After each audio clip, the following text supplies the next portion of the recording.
Dalam dunia shinobi, menjadi pengkhianat adalah dosa terbesar.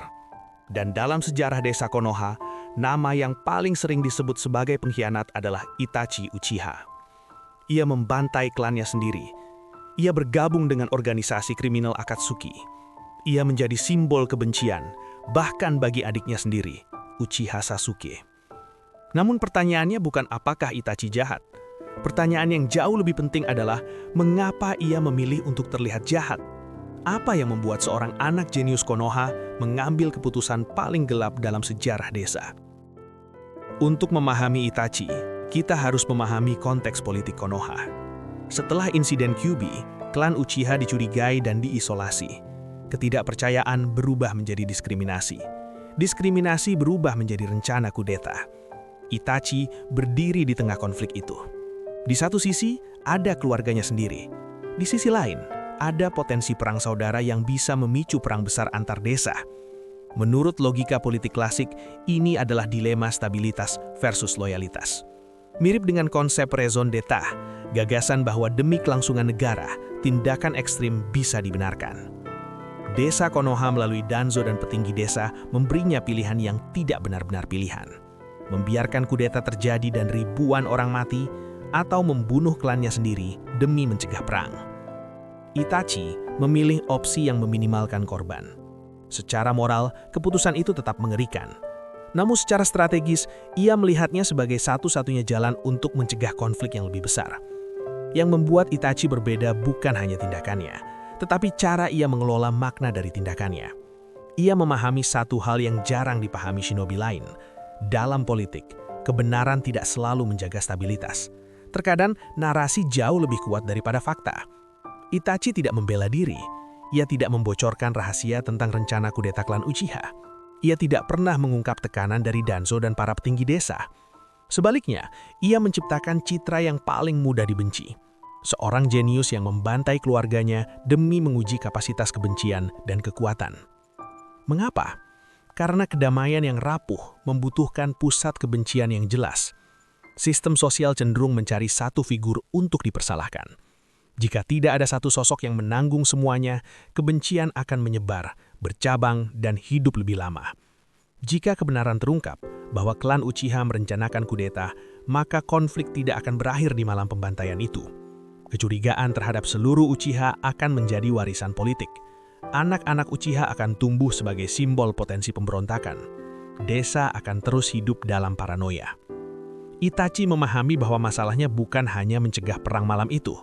Masalahnya adalah menghentikan siklus ketidakpercayaan jangka panjang.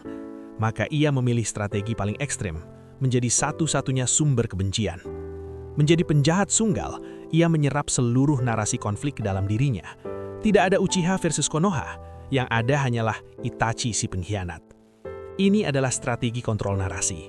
Dalam teori politik, ini menyerupai konsep political scapegoating, di mana satu individu atau kelompok kecil dijadikan simbol kesalahan kolektif demi menjaga stabilitas sosial yang lebih luas. Namun Itachi tidak melakukannya demi kekuasaan, ia melakukannya demi Sungi. Ia masuk ke Akatsuki bukan sekedar untuk menyusup. Ia memperkuat citra sebagai kriminal kelas dunia. Setiap kemunculannya dirancang untuk mempertegas satu hal. Ia tidak lagi memiliki afiliasi dengan Konoha. Mengapa sampai sejauh itu? Karena jika sedikit saja muncul keraguan tentang motifnya, jika sedikit saja desa mencurigai ada rahasia di balik pembantaan itu, maka stabilitas yang ia bangun bisa runtuh. Dan pengorbanan terbesarnya bukan fisik. Ia rela dibenci Sasuke.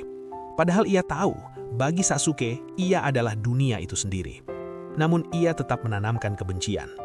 Ia membiarkan adiknya tumbuh kuat, cukup kuat untuk membunuhnya.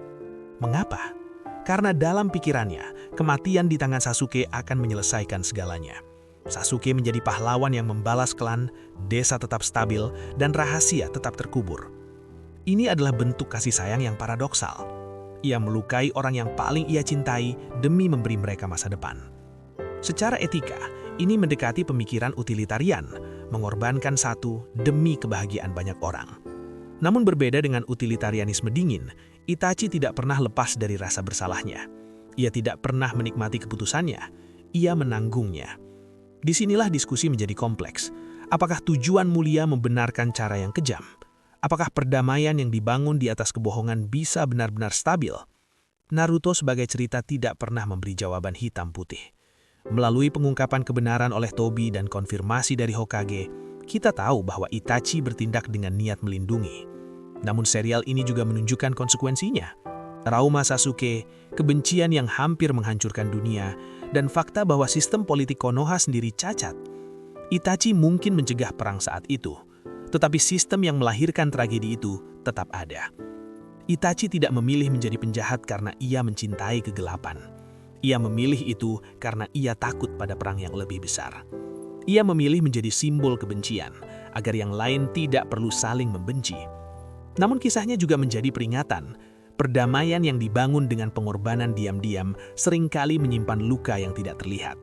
Dan mungkin pertanyaan terbesar bukan apakah Itachi jahat atau benar, melainkan apakah dunia yang memaksa ia memilih memang sudah adil sejak awal.